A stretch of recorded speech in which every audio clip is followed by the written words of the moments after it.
Okay, we are recording. I am joined today by Saul Fisher, who is visiting associate professor of philosophy and associate provost at Mercy College in New York.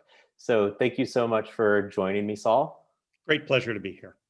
Okay, so we're going to be talking about your piece in Aesthetics for Birds from a couple years ago called Une Notre-Dame, uh, Why Notre-Dame Didn't Really Burn.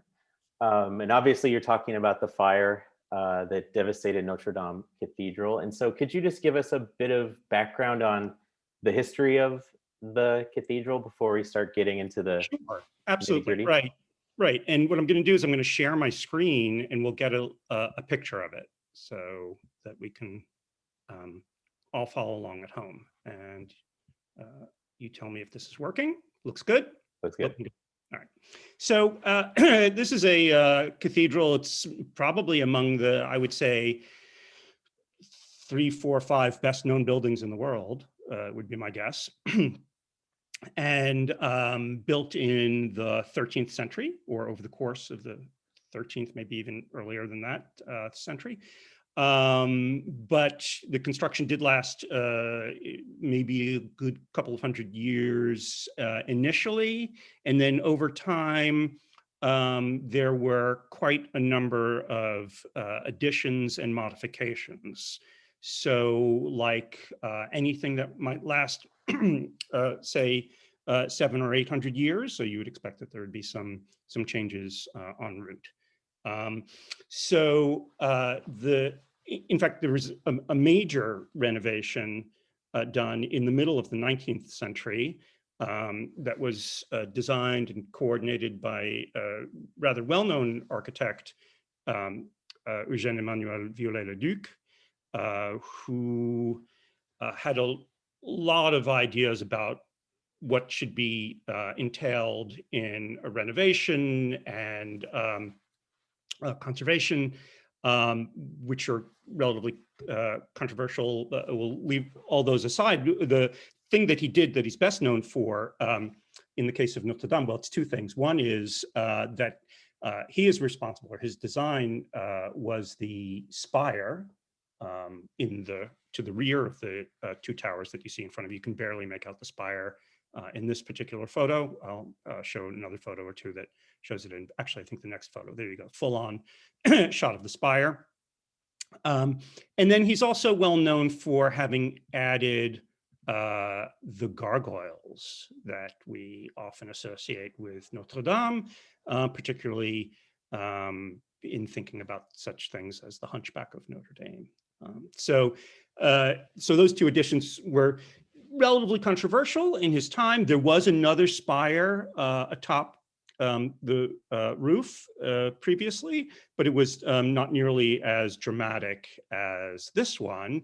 And if you know the story of the fire, both the roof and the spire collapsed, and those were the number 1 and 2, in whichever order you like, bits of elements of damage to the cathedral, although it's not entirely known how the structure itself fared. There's some issues around that, and it's very heavily reinforced right now as they are contemplating still exactly how to reconstruct, about which I'll say some more words in a moment. But I just wanted to go back, roll back in history over time. The Viollet-le-Duc renovation was the most dramatic, perhaps, and controversial renovation, but there were renovations all along the way in the prior centuries, including upon detection that the integrity of the structure was not what it ought to be. Sometime in Middle Ages into the Renaissance, there was additional flying buttresses that were added for structural support. So, I mean, it really has been a work in progress over time, but as well a work in whatever you call the opposite of work in progress, a work that's been that has suffered various sort of elements of destruction as well. Including, the interior of the place was trashed in the French Revolution. it was bombarded, or it was close to being bombarded in World War I. Was not actually, but they did have it sandbagged up. And at the end of the war, the sandbags were all destroyed. So it must have suffered. I don't know the particular history there, but it must have suffered some sort of attack, or nearby perhaps attack. But it's actually, done really well structurally since the Middle Ages, and the most sort of dramatic sign of that is exactly what happened in the fire, which is that when the roof caught on fire, that was because the structural support over the ceiling of the cathedral, but below the roof, caught on fire. And that was a sort of a sea of timber. And the key point here is, why is this a sign of structural integrity? It's a sign of structural integrity from the Middle Ages because the timber itself dated back to the Middle Ages. So the idea that this held up, that it was, I mean, this was really, really old wood. So of course it was dry and, went up like that once the fire started. All of which is to say, really long-lasting building with great changes over the years, and such that once we get to the moment of the fire, to say, okay, this is another chapter in a built structure's life, and the built structure carries on, is not such a strange thing. We see this in a number of other very, very long-lasting buildings, whether it's the pyramids at Giza, or certain Buddhist temples that are quite old in Asia. They go through changes, a lot of changes over time. Okay, cool. So in your view, right, and this is in the title of your Aesthetics for Birds post, Notre-Dame didn't really burn, right? Or at least there's a sense in which it didn't burn. So what do you mean by that, right? Because in one sense, yeah, clearly it did burn, right? That the timber burned, there was a fire, the roof collapsed, etc., right? And yet you would argue that in another sense, the building itself, or at least Notre-Dame, whatever Notre-Dame is, it itself didn't burn. Right. So let me change this up a little bit here. In fact, we saw this as well. So here's the plan of Notre-Dame, or kind of retroactive plan. Here's from the front gates, the gargoyles we saw already. Oh, by the way, this is a drawing by Viollet-le-Duc in preparation for the renovation. So what I invite you to do is to think about architectural objects. And I use that phrase in parallel with art objects. It's a little bit different, but I invite you to think of architectural objects as being a few different kinds of things, right? So they are the concrete objects, such as the built cathedral, the built structure. They are as well plans. And they are as well drawings. And it turns out there are a number of different other things as well, right? They are physical 3D models. They are what's more common currency now. They are virtual renderings. And I would also maintain that the code that sits behind the virtual renderings has a claim on being the architectural object as well. So there are these lots of different things, and that seems a little odd perhaps until you start to think about other art forms where the object might plausibly be rendered in different media at once. So a poem, right, is the spoken word, but it's also the word that's written on paper, or as recorded on a recording and so forth. So so once we bring that back to, I mean, so the debate in areas like philosophy of poetry or philosophy of music is, so are these all just sort of like different concrete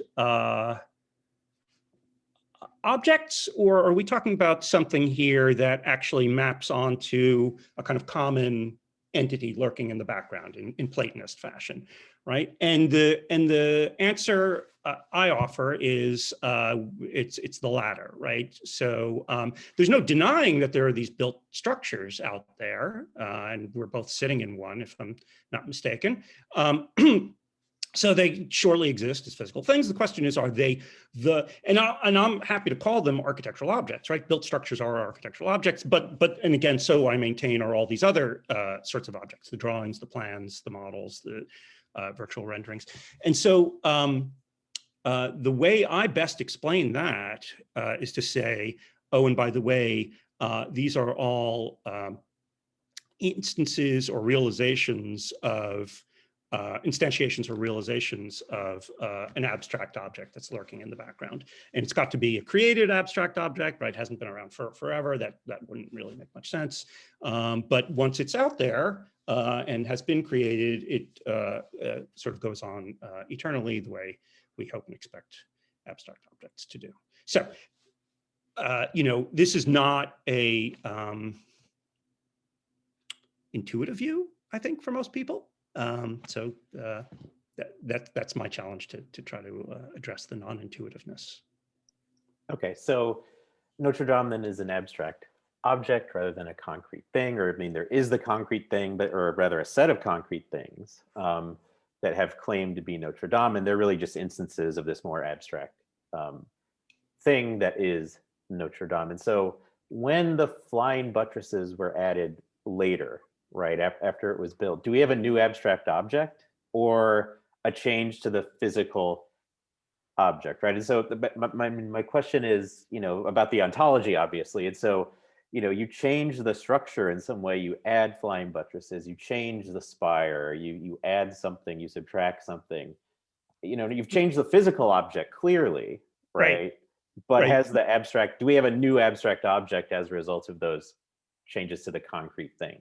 Right. So let me explain, you know, some of my motivation for this kind of abstractism in architecture. Again, a domain where it's just not intuitive, I think, to most people to think of the objects and the central objects, or the primary objects as being abstract. And the motivation comes from a couple of things. One is thinking about, I will get to your question, but so it's thinking about how it is that architectural objects change over time. So that's precisely your wondering. And the other is thinking about how we ought to treat architectural objects, or right, that no longer exist, for example.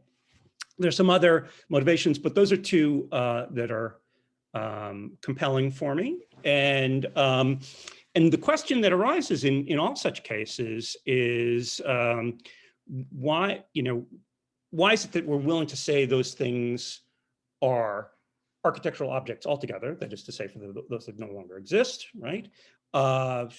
And as well, for those that endure change, how are we willing to say that it is in fact the same architectural object? And that, for me, you know, it's kind of a straightforward Platonist move to say, well, the way things endure change in the world but remain the same thing is because they still somehow partake of, you know, or they still somehow, you know, relate to this idealized version that exists there. So I mean, like, is there another version of the abstract object?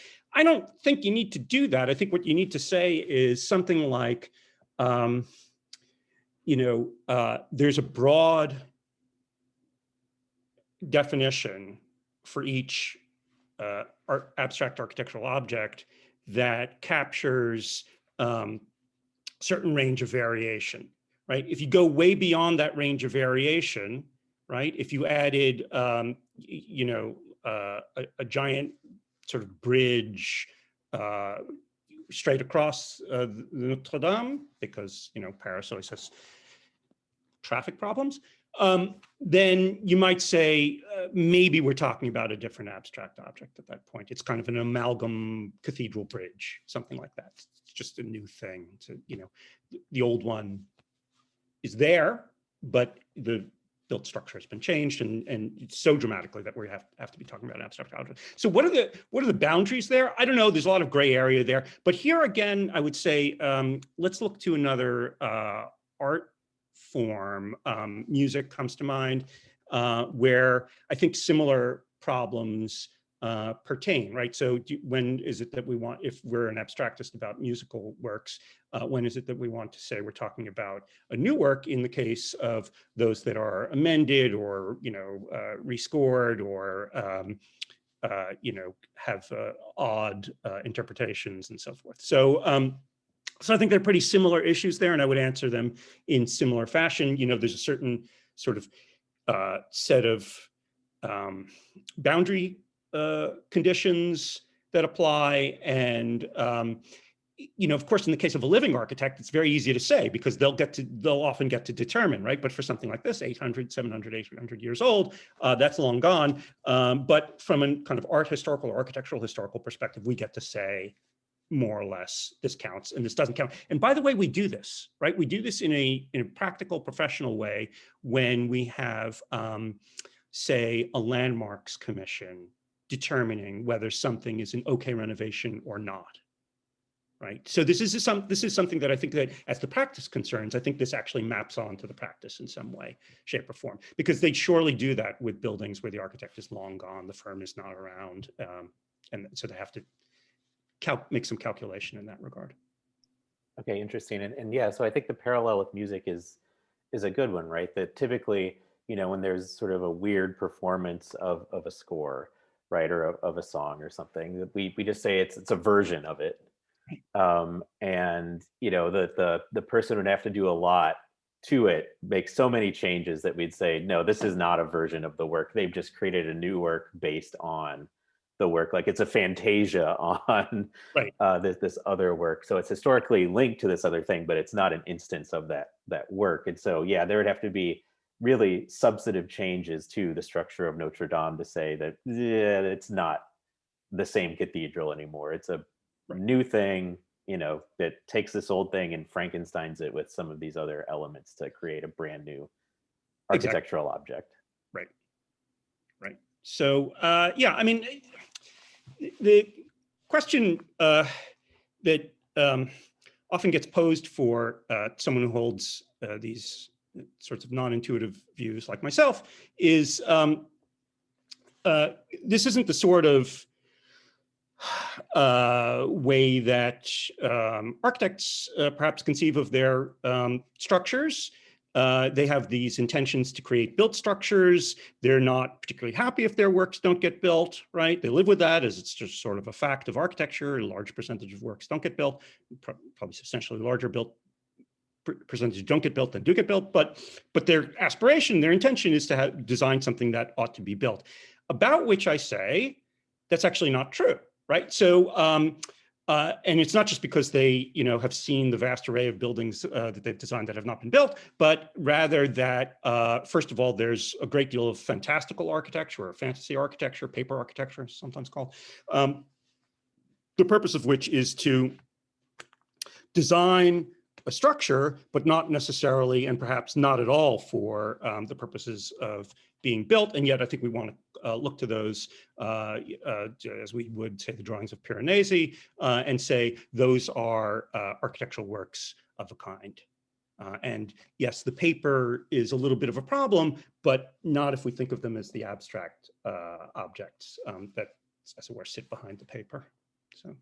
Okay, yeah, similarly, a composer could make a score with no intention of it ever being performed, and perhaps that it just is beyond the capability of humans to perform this thing. So it'd be sort of a fantastical work of music. And, there are debates in the philosophy of music as to whether such scores are indeed works of music. But what you would say on the architectural side is that, no, these things are architectural objects. that it's not a necessary condition for something to be an architectural object that it must be built or have been built or be Oh, yeah, I think, buildable. right, absolutely. You know, I think a lot of architects would have a major problem with that condition.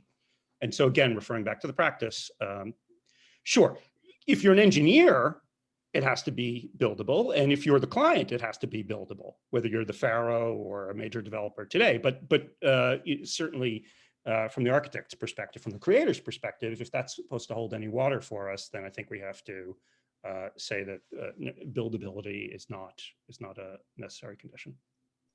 I like that. So could you talk a bit about non-existent buildings, right? Buildings that did exist but no longer exist?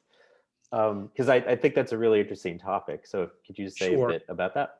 Right. I mean, so when we talk about, I don't know, the seven wonders of the world, most of them don't exist anymore. A case that just was looking at a little bit recently is the original Library of Alexandria, or the Museion of Alexandria, which was the larger composite architectural object. We in fact know nothing about the design of this. I saw a rendering recently which was more fantasy than anything else as to what it could have, should have looked like. And that was based on, you know, what some of the other architecture of its day might have entailed, drawing on both Greek and ancient Greek and ancient Egyptian styles. But so that's a nice example. And so there's good or better eyewitness account that these things existed with Alexandrian library or what have you. So what's the sense in which, you know, again, from an architectural historical perspective, we would want to say that these are not objects worth discussing.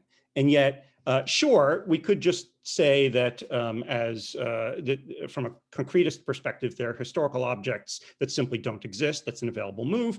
But my preference is to say, well, but look, to fit this into a larger scheme that fits paper architecture, the changes endured by architectural works, works that could be another issue here is works that could be instanced multiply. It seems like the greatest umbrella ontology here is going to be that there's an abstract object at work here.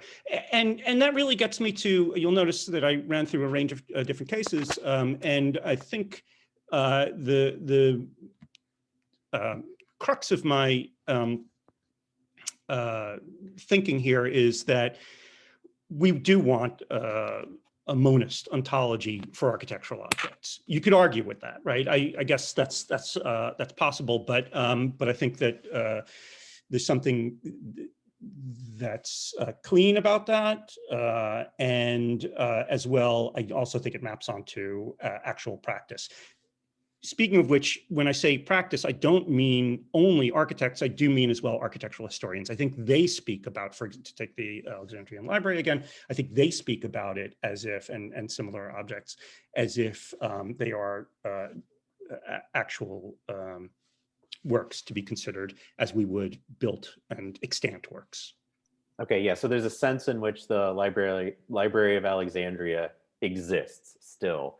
It's just that we have no access to it, right? So as an abstract entity, right, it continues to exist despite the fact that all of the physical instances of it cease to exist, and further that maybe we can never retrieve it, maybe we can never rebuild it, and yet the thing still continues to exist. It survives in some sense, its destruction and the destruction of all available instances. Absolutely. Indeed, the way it survives is pretty remarkable in that it's imagined in all sorts of different ways, right? And the rendering I refer to is just one of them, but the textual descriptions from over the ages are phenomenal, you know, fantastical in the main, but really, I think, capture our imagination. Okay, and so similarly then, Notre-Dame would survive even if the entire building were to collapse, even if all of the blueprints, all of the photographs, etc., were to be destroyed in some distant future, Yes. right? That the building continues to exist in some sense. Absolutely. And again, here, I think the neatest parallel, or the closest parallel, is with works of music, right? Where all recordings of, Beethoven's Ninth to disappear and the scores went up in flames. And anyone who had any knowledge of it, all drowned at sea. I think we would still want to talk about Beethoven's Ninth in some interesting way, as though it were a musical object. Okay, so in a sense, Notre Dame can survive the destruction of these physical things. I like that idea. That a building can survive its own physical destruction. I think architectural history doesn't actually work without that assumption. There are any number of classics, even of modern architecture, that are only known through photography. They're just bad zoning or preservation laws. Here in New York, our own Penn Station, original Penn Station, is lost to time. They're decreasing numbers of people who remember it at all. It's before I was born, and yet there's a great lore around that old Penn Station, and we speak about it, even people, as I say, like myself, who were born after its demise, as if it was not just a great thing, but remains in our minds as an enduring architectural object. The phrase we often use in this town is architectural ghosts of New York. So it's among them. There are many others. Yeah, and so I guess one final question. So if Notre Dame, if the building, the cathedral, were to collapse and just be destroyed, in what sense should we be sad about that? Right? Because in your view, obviously, it continues to exist as an abstract entity. Sure. But in what sense should we be sad about it? And obviously, this is not a challenge to your view. No. I don't think it's a challenge in the least. I mean, so a couple things. One is these tragedies happen all the time. I'm more inclined towards modernism in architecture, so it was with great sadness that I learned a few years ago there was an attempt to save an important brutalist work in upstate New York, which failed, and it was razed by a community that didn't really sort of know what it had on its hands, except the debt in sort of restoring it all the times, right? So they took that out of the they put it out of its misery in a physical sense, but there's still lots of photos available, and one can talk about it as an enduring object in the sense that I've described. But as to the specific tragedy of Notre-Dame, built structures, this is, I guess, my second point here, that built structures are architectural objects. Right? With historical qualities, with contextual qualities, with stories that engage them, and the way they engage society. And so they're deeply rooted in our human experience with all sorts of meaning and feeling. So when people lined up the banks of the Seine as they, watched the cathedral burn and were in tears and shock and so forth. I mean, that's completely not just understandable. It's human and appropriate. Now, but it's not a primary architectural object from my view, from my perspective. It's secondary. I guess if you think of plans and models as secondary, it's actually tertiary. And then the question is, can it be reconstituted? Were the whole thing to collapse, could it be reconstituted?